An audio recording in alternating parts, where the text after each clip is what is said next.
தாவேக்காவுடைய மாநாட்டில் மழை பெஞ்ச டைமில் சேரை தூக்கி தலையில் வச்சுக்கிட்டு அந்த ஃபோட்டோலாம் வயலாச்சு. திமுக ஐடியும் ரொம்ப கடுமையாகவே விமர்சனம் பண்ணாங்க, கேலி கிண்டல் பண்ணாங்க.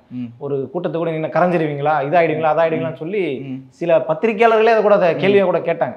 இப்போ நேற்று எப்படி தலையில் சேர் தூக்கி வச்சாங்களே, அது என்ன கணக்கில் வரும்? அந்த இடத்தில் நானும் இருந்தேன். கடுமையான மழை. எங்கள் தலைவர் பேச ஆரம்பிக்கிற கடுமையான மழை. மக்கள் ஒரு சேரை கூட தலையில் வைக்கல. அந்த வீடியோஸ் இருக்குது, ஃபோட்டோஸ் இருக்குது, நீங்கள் ப்ரூவ் பண்ணி பார்க்கலாம். ஒரு கூட்டம் கூட, ஒருத்தர் கூட அந்த கூட்டத்தை விட்டு வெளியில் போல. உணர்வு அப்படி இருக்குது. மீண்டும் இதை பார்க்க போனால் மீண்டும் தமிழகத்தில் திமுக ஆட்சி தான். ஒரு மற்ற டிவிக்கு மாநாட்டில் நடக்கிற மாதிரி நாங்கள் சேரை உடைக்கலையோ, இல்லை சேரை எடுத்து திருடிட்டு போலையோ, எதுவுமே நாங்கள் பண்ணலையே. உணர்வுள்ள மக்கள் அங்கே இருந்தார்கள், உணர்வுள்ள திமுக தொண்டர்கள் இருந்தார்கள். ஒரு அசம்பாவிதமும் நடைபெறவில்லை. மக்கள் பாதுகாப்பாக இருந்தார்கள்.